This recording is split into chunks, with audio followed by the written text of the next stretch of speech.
Hey guys! Welcome back to our channel. So for today's video, we're going to talk about the development of literature in the Philippines!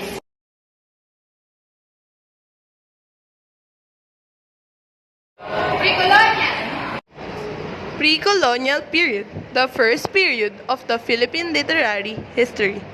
The examples of literary pieces that occurred during pre-colonial period are riddles or bugtong, proverbs or salawikain in Tagalog, tanaga, folk songs, folktale myths, legends, fables, fantasy stories, epics, and folktales. Spanish period. Spanish period. While is it true that the Spain subjugate the Philippines for more mundane reason, these former Europe power contribute much in the shaping and recording of our literature, religion, and institution that represent Europe's civilization, enrich the language in the lowlands, introduced theater which we would come to know as comedia, the cenaculo, the zarzuela, the playlets, and the drama. Spain also brought to our country, to at much later time, liberal ideas and internationalism that influenced our own Filipino intellectuals and writers from them to understand the meaning of liberty and freedom. American period. A new set colonialists brought about new changes in the Philippine literature.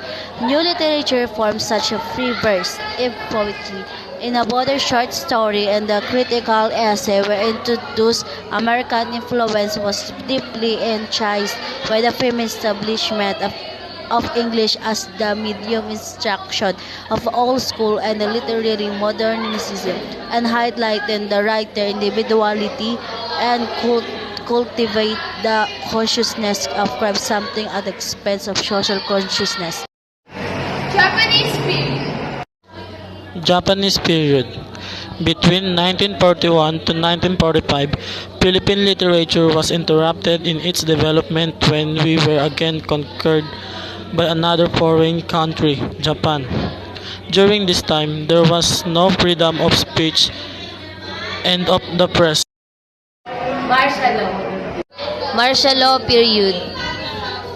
It is not quite correct to argue that it was only in 1972 that Filipino writers started to use their writings to explore socio-political realities. The tradition of protest has always been a potent force in the production of socially committed writings, as a number of critics such as Bienvenido Lombera and Epifanio San Juan Jr. have argued.